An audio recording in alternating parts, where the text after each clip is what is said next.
Hello everyone, आपलं स्वागत आहे माझ्या चॅनलवर. हिवाळ्यामध्ये खास करून खानदेशात भरताची खूप जास्त क्रेज असते. संपूर्ण महाराष्ट्रात भरीत केलं जाते, परंतु भरीत तयार करताना या 5 महत्त्वाच्या टिप्स जर आपण लक्षात घेतल्या तर भरीत अत्यंत स्वादिष्ट, मऊ व लुसलुशीत तयार होतोय. पहिली टिप, शक्यतो ताजी आणलेल्या वांग्याचे भरीत करायला घ्यावी. वांगी मध्यम आकाराची, साधारणतः 300-350 ग्राम वजनाची असावी. हातात घेतल्यानंतर वजनाला हलकी व दाबल्यास मऊसर असावी. इथे मी सांगितल्याप्रमाणे 3 मध्यम आकाराची, मऊ, लुसलुशीत व ताजी वांगी घेतलेली आहे. सर्वप्रथम मी वांग्यांना बाहेरून तेल लावून घेतलेले आहे, जेणेकरून आपली वांगी आतपर्यंत भाजले जातील. तेल लावल्यानंतर मी वांग्यांना गॅसवर भाजण्यासाठी ठेवून दिलेलं आहे. भरीत करण्यासाठी दुसरी महत्त्वाची टिप्स म्हणजे वांगी शक्यतो चुलीवर किंवा कढयांवर भाजावी. गावाकडे तुरींच्या काळ्यांवर किंवा कपाशीच्या काळ्यांवर मंद आचेवर वांगी भाजले जातात, त्यामुळे त्यांची चव छान लागते. परंतु शहरामध्ये ते शक्य नसल्यास आपण गॅसवर परंतु जाळीवरच भाजावी. मी इथे सांगितल्याप्रमाणे गॅसवर जाळीवरच वांगी भाजायला घेतलेली आहे. ही वांगी आपल्याला मंद आचेवर दोघीकडून आलटून पालटून चांगल्या प्रकारे भाजून घ्यायची आहे. दोघीकडून काळा येईपर्यंत चांगल्या प्रकारे यांना भाजून घ्यायचं आहे. आता आपली वांगी भाजल्यानंतर यांना आपण थंड करायला ठेवायचं आहे. आपली वांगी थंड होते तोपर्यंत आपल्या भरतासाठी लागणारा जो ठेचा आहे तो आपण तयार करून घेऊ. त्याच्यासाठी मी त्याच जाळीवर मिरच्या घेतलेल्या आहे. मी इथे एका वांग्यासाठी 4 मिरच्या घेतल्या आहे. तुम्ही तुमच्या आवडीप्रमाणे तिखट कमी जास्त करू शकता. हे मिरच्या पण आपल्याला पूर्णपणे भाजून घ्यायची आहे. मिरच्या भाजल्यानंतर आपल्याला एका मिक्सरच्या भांड्यामध्ये लसण आणि भाजलेल्या मिरच्या टाकून चांगल्या प्रकारे यांची भरड काढून घ्यायची आहे, ठेचा करून घ्यायचा आहे. आपली वांगी आता थंड झाली आहे. आता आपण वांगी चांगल्या प्रकारे सोलून घेऊ. पूर्णपणे जे साल आहे वरची काळपट कलर जे आला आहे ते पूर्ण काढून घेऊ.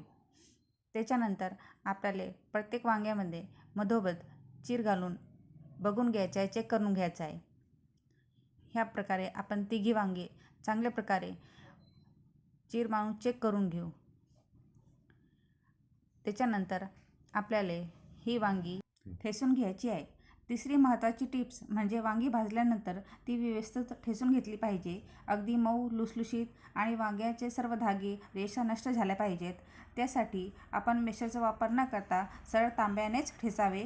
त्यानंतर आपल्याला त्याच्यामध्ये मीठ, ओवा टाकून परत तांब्यानेच ठेचून घ्यायचं आहे. त्याच्यानंतर त्याच्यामध्ये थोडीशी तीळ टाकून परत मिक्स करून परत आपल्याला त्या तांब्यानेच एक जीव करून घ्यायचा आहे. अगदी मऊ लुसलुशीत पेस्टसारखं आपल्याला हे तयार करून घ्यायचं आहे. त्यानंतर कढाईमध्ये तेल टाकून त्याच्यामध्ये जिरं, शेंगदाणे, आपण बनवलेला ठेचा टाकून चांगल्या प्रकारे परतून घ्यायचं आहे. त्याच्यानंतर लसणाची पात मिक्स करून घ्यायची आहे, चांगली परतून घ्यायची आहे. त्याच्यानंतर बारीक चिरलेली आपली कांद्याची पात टाकून घ्यायची आहे. चांगल्या प्रकारे परतून घ्यायचं आहे.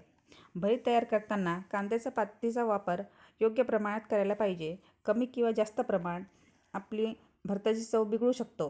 साधारणतः हे 1 किलो वांग्यासाठी 100 ग्राम कांद्याची पात पुरेशी आहे. कांद्याच्या पातीसोबत जर आपल्याला लसणाची पात उपलब्ध झाली तर ती अवश्य वापरावी, कारण त्यामुळे भरताला अतिशय भन्नाट चव येते. आता आपल्या मसाल्याने पूर्णपणे तेल सोडलेलं आहे. आता आपण याच्यामध्ये आपण मॅश केलेले वांगे घालून चांगल्या प्रकारे एकजीव करून घेऊ. 5वी महत्त्वाची टिप्स म्हणजे वांगी भाजल्यानंतर ते नैसर्गिक पद्धतीने तेल सोडतातच, परंतु त्यांचे प्रमाण वांग्याच्या जातीनुसार, सीझननुसार वेगवेगळे असते. जर वांगी कमी तेल सोडत असतील तर भरीत करताना थोडे जास्त तेल घ्यावे. भरीत तयार झाल्यावर किंचित तेलसर दिसावे इतके तेल घ्यावे. अशा प्रकारे आपला भरीत तयार झालेला आहे. आपण बघू शकतो आपला भरीत किती मऊ, लुसलुशीत आणि चटकदार तयार झालेला आहे. आणि शेवटी याला मी टिप्स नाही म्हणणार, परंतु सांगते, रात्रीचे भरीत दुसऱ्या दिवशी जास्त स्वादिष्ट लागते, म्हणून थोडेसे जास्तच बनवून घ्यावी. आता आपला तयार झालेला भरीत आपण पुरी, चपाती किंवा बाजरीची भाकरसोबत सर्व करू शकतो. आमच्या घरी भरतासोबत मुलांना पुरी आवडते, म्हणून मी इथे पुरीसोबत सर्व केलेलं आहे. आपल्याला माझी रेसिपी आवडल्यास लाईक करा, सबस्क्राईब करा. थँक्यू.